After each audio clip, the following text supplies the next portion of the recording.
This is the gaming showcase. This is the VR gaming showcase. So here's what I find interesting about this. I'm going to say this in a silly way, but it's true. Who cares? Like, VR is such a niche portion of the video game industry right now. Like, first off, it's expensive, right? Because not only do you have to have the console or the PC, but it's a fairly expensive peripheral. Hold up. Yeah, no. Go ahead. Drop some hot knowledge. Get roasted on YouTube. You are going to get roasted. There are a lot of people I know. The Quest is the self-contained version with no wires. Okay. And it's great. It accesses the cloud, right? But how for does gaming. does it go straight to your Wi-Fi, or do you have to have a console or PC to make it work? It's a self-contained. It's all in the headset. Yeah, Okay. and you also don't need the light towers either for the Meta. How much is it?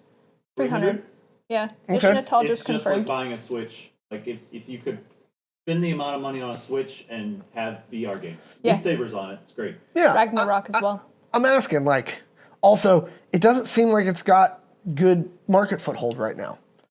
It really depends on the niches that you travel in, for one. Like, I am very well acquainted with quite a few communities that are very, like, they are into VR so much that they have figured out how to rig up full body suits, right? With like stuff that is not necessarily meant Still for that. doing better than the Kinect ever did. 100%. And Very I'm much. pretty sure there are people who actually now will take apart the Kinect and use that as well for full body tracking. So that's a thing too. How much is the how many copies have they sold of the MetaQuest? Let me check. Why am I screaming? I'm just talking to my microphone. Give me a second. Entertain yourselves. I'm going to entertain myself. Their entire commitment to only make VR games and survive. I mean, you have Second Life. I know people who I mean, make I'll admit, I assets for might be Second Life. wrong. Maybe it's bigger than I think it is. All right. I know that It is. you do not do very much VR gaming. Here you do go. any. How many Xboxes did you say have been sold? 15 million-ish. Guess how many Meta has sold of Quests? 20 million. It came out, the Meta Quest 2, it was called the Oculus Quest before Yeah, they because I rebranded. remember Meta bought Oculus. It came out in the summer of 2020. Okay. It was like $300 because I bought one then because quarantine. For $300, self-contained VR headset, which like I had an old Rift and it was pretty nice, but I bought it for exercising and Beat Saber was on it. I've been wanting to try Beat Saber. I see it on TikTok all the time. Perhaps there will be a Oh, stream in the future of Alex doing Beat Saber. 'Cause I brother. think that would be amazingly hilarious. Brother, we're gonna do some Beat Saber. You need to try it. It's fun. But the thing is, it didn't initially have a lot of support because of the hardware. But over time, they've gotten more and more and more games. There's been a lot of games that I've had on my wish list on Steam for VR that have come out for the Quest, like Ragnarok, which is another rhythm game where you are drumming for a longboat. I wanted that one so bad, and then it came out on Quest, and I instantly bought it. They also frequently give you $10 credits toward the store, which is really nice. So thank you for using their stuff. So I suspect that the Meta Quest 3 is almost purely for a hardware update.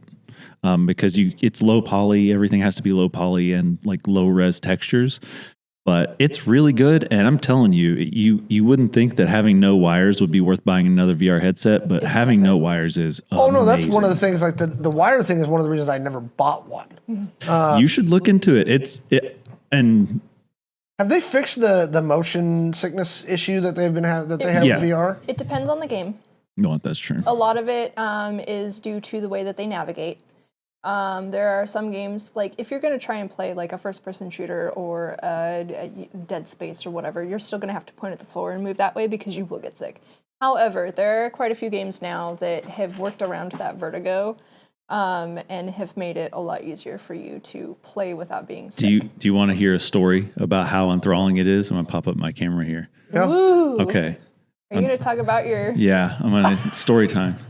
All right, so you're like, it can't be that enthralling, right? I'm going to mute you guys so I don't like over talk and No worries. trigger your microphones. So you're like, hey, it can't be that enthralling, right? It's low poly and all this stuff. Well, story time. I got a boxing game for free on the Meta Quest, right? And I was like, I used to box quite a bit. I was like, this can't be that like enthralling and immersive. The models looked really good. It turns out I boxed so hard that I bruised my pancreas. I told this on the Cult of the Lamb stream. I bruised my pancreas and had to go to the hospital. Didn't know it was my pancreas.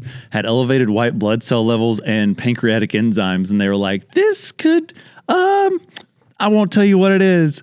And I came in and she was like, it could be pancreatic cancer.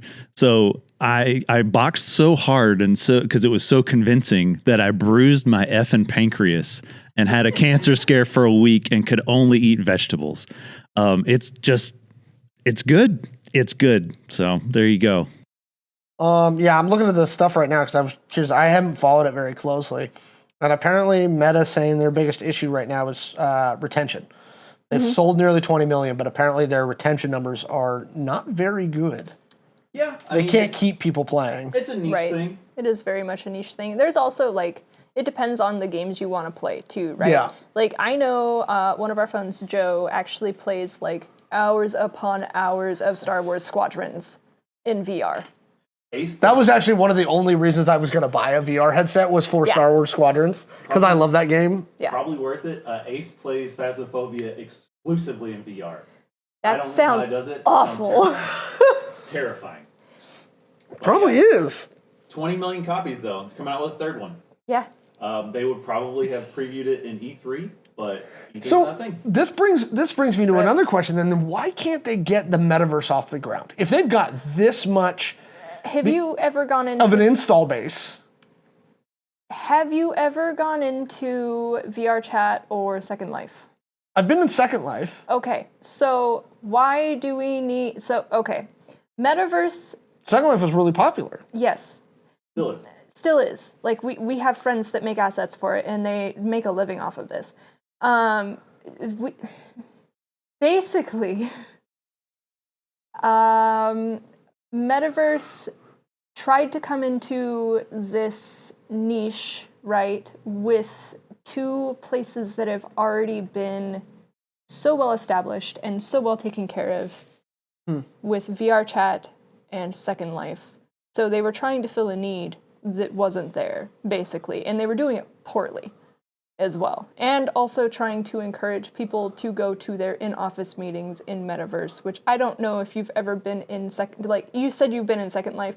I've been in VR Chat. I actually went to a wedding in VR Chat over the summer in 2020. It was great. But like, it is an interesting time. It is very fun. It is also served with a side of hot garbage. So like, and not in a bad way. Like there's no ill to speak of for me for like VR Chat or Second Life or those who play it. But like, they tried to make that be more corporatized with Metaverse. And I think that's where they basically failed. It's just absolute. It wasn't needed. Usually with an install base that big, you can do something. Well, you could go do Taco Bell in Metaverse. They tried to break in that virtual space and they forgot their legs. Exactly, Kelsey. Well, it's kind of like why PlayStation Home was there but didn't super take off. Like, I know it's niche, people like it, but right. I mean, it doesn't appeal to a large user. Feel free, YouTube, to correct me. Or call back to in chat earlier. It's kind of like Xbox Connect, right? Don't you guys have phones? Yeah, like they came late to the party basically, and then didn't bring their legs. They didn't have the same fuel for their design or their concepts as Second Life and VR Chat, which also means that like the users that would normally go to Metaverse came in and they were like, "This sucks." I think it also came along at a time like when they changed it to the metaverse, when NFTs were just starting up, and it felt a little like crypto grabby and just kind of hopping on a train at the time. Which maybe that's not what it was, but I think that's how it came off. I mean, I know I'm happy that NFTs appear to be dying. Yeah. Well. Yeah. Oh, it says here on the internet that you haven't liked or subscribed or hit the notification bell. and that if you don't, the IRS is going to punch you in the dink.